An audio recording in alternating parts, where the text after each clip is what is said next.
नमस्कार प्रिय दर्शकों। आज के इस कार्यक्रम में हम चर्चा करने जा रहे हैं कर्क राशि वाले जातकों के लिए मई का महीना क्या लेकर आ रहा है विशेष। फलादेश प्रारंभ करने से पहले आपको एक बात से अवश्य अवगत कराना चाहूंगा कि ये महीना आपके लिए बहुत ही खास होगा। जी हाँ, 2024 की ब्रह्मांड में सबसे बड़ी हलचल 1 मई से एक्टिवेट हो रही है, जो कि रहेगी देवगुरु बृहस्पति के स्थानांतरण की। मेष राशि को छोड़कर देवगुरु बृहस्पति वृषभ राशि में जा रहे हैं। ये देवगुरु बृहस्पति की स्थानांतरण कर्क राशि वाले जातकों के लिए इस महीने बेहद खास बड़े परिवर्तन एक्टिवेट करने जा रही है। क्या क्या बड़े लाभ होंगे, किस प्रकार देवगुरु बृहस्पति आपको परिपूरित कर रहे हैं अपने मनोरथों से, इसकी विस्तृत जानकारी पर हम चर्चा करेंगे। किंतु सर्वप्रथम स्थिति में चर्चा करते हैं पहले सुख की, जिसे शास्त्र कहता है निरोगी काया। आपके लग्न के स्वामी होते हैं चंद्र महाराज और महीने की पहली ही तारीख पर केंद्र के स्वामी होकर केंद्र भाव में विराजित हैं। 2.25 दिन से 2.5 दिन के अंदर ये परिवर्तित होते रहते हैं और अन्यत्र ग्रहों की स्थिति के आधार पर यह निसंकोच होकर कहा जा सकता है कि कर्क राशि वाले जातकों का स्वास्थ्य दृष्टिकोण मई के महीने में बेहद पुष्ट रहेगा। दूसरी अवस्था पर चर्चा करते हैं। दूसरी अवस्था क्या है? तो दूसरी स्थिति होती है धन की माया। आपके धन भाव के स्वामी कर्म भाव में उच्चस्थ होकर बैठे हैं और 14 मई के पश्चात में ये आपके आय भाव में चले जाएंगे, जो कि पूर्ण महीने के लिए संकेत दे रहा है कि धन से संबंधित स्थितियों में आपके जो भी कार्य रुके हुए थे वो इस महीने में अवश्य होकर रहेंगे पूर्ण। चाहे किसी से लेना है, देना है, जो भी प्रकार से धन की स्थिति पर आप कोई भी बड़ा डिसीजन लेना चाह रहे हो, ये महीना आपके लिए बहुत ही विशेष रहने वाला है। कर्म क्षेत्र पर यदि हम चर्चा करते हैं तो आपके कर्म भाव के स्वामी मंगल महाराज भाग्य भाव में इस महीने में रहेंगे और कर्मेश का भाग्य में आना ये अपने आप में संकेत है कि मेहनत आप करोगे।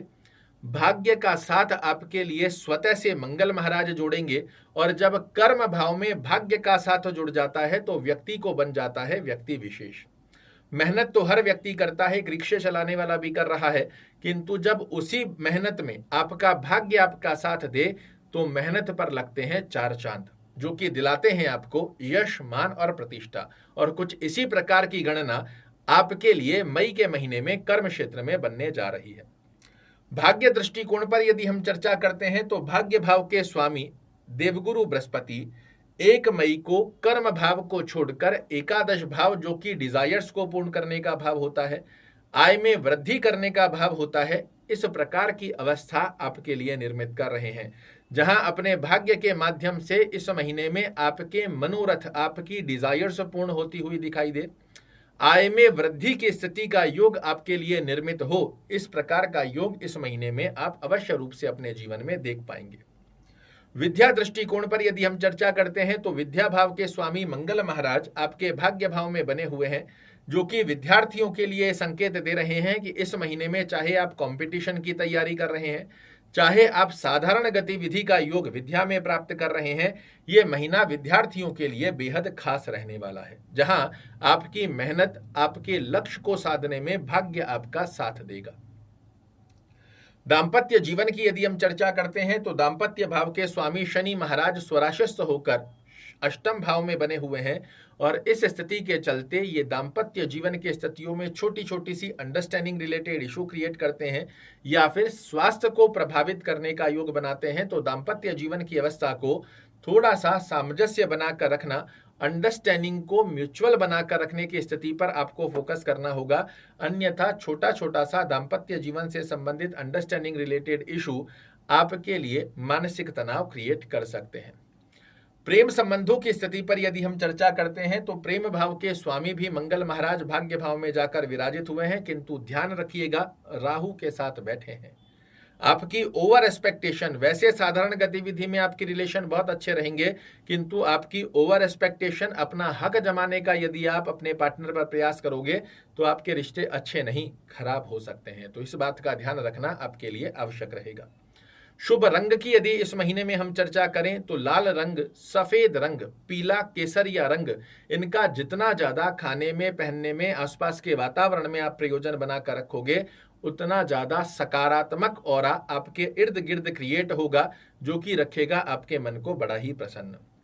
शुभ दिवस की यदि हम चर्चा करते हैं, कोई भी बड़ा कार्य करने पर यदि आप विचार कर रहे हो, सोमवार के दिन, मंगलवार के दिन या गुरुवार के दिन कीजिए, आपकी सफलता के अंदर ये दिवस लगाएंगे 4 चांद। शुभ अंक की यदि हम चर्चा करते हैं तो 1, 8 और 9, साथ ही 4 नंबर, इनको सिंगल डिजिट में या फिर टोटल के मूलांक में आप किसी भी प्रकार से कोई बड़ा कार्य कर रहे हो, इन सिंगल डिजिट के अंकों पर, तिथियों पर, वार के ऊपर आप कार्य करते हो, आपको सफलता मिलने की बहुत ही अच्छी परसेंटेज एक्टिवेट होती हुई दिखाई देती है। साथ ही हम चर्चा करते हैं ब्रह्म की के बारे में कि ऐसा क्या उपाय किया जाए जिसका पालन कर कर इस महीने को बनाया जा सकता है यादगार। तो मित्रों, मैं आपको कहूंगा गुरु महाराज का इस महीने में आप स्वागत कीजिए, क्योंकि ये इस महीने से आपकी डिजायर्स को पूर्ण करने की बाध्यता, आपकी आय में वृद्धि करने की स्थिति का योग, मेहनत के अनुसार रिजल्ट दिलाने की अवस्था का योग, आपके सप्तम दृष्टि से आकस्मिक लाभ की गतिविधियों को पुष्ट करने का योग, दैनिक रोजगार, पार्टनरशिप और दाम्पत्य जीवन की स्थितियों को मधुर करने की बाध्यता इस महीने से देवगुरु बृहस्पति अपने हाथ में लेने जा रहे हैं। भाग्य का साथ दिलाएंगे, जीवन में चल रहे ऑब्स्टेकल को रिमूव करने की स्थिति की बाध्यता भी गुरु महाराज आपके हाथ में लेने जा रहे हैं। तो इनका इस महीने स्वागत कीजिए, ये आपके लिए इस महीने से बहुत सुंदर गतिविधि को एक्टिवेट करने जा रहे हैं। क्या करना चाहिए? ओम गुरुवे नमः, इस मंत्र का नित्य 108 बार जाप करना आपको बेहद अच्छे लाभ देगा। विष्णु सहस्त्र नाम का पाठ अगर करना संभवत ना भी रहे तो इसे आप सुनिए जरूर से।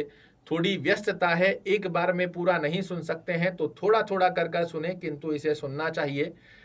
अगर देवगुरु बृहस्पति की स्थिति आपकी कुंडली में अच्छी बनी हुई है, पीली वस्तुओं का सर्वाधिक मात्रा में सेवन करना इस महीने को आपके लिए बना देगा बहुत ही विशेष। आशा करता हूं मेरे द्वारा दी गई यह जानकारी आपको पसंद आएगी। कल फिर से एक नई जानकारी लेकर आपके सामने उपस्थित होऊंगा। तब तक के लिए नमस्कार।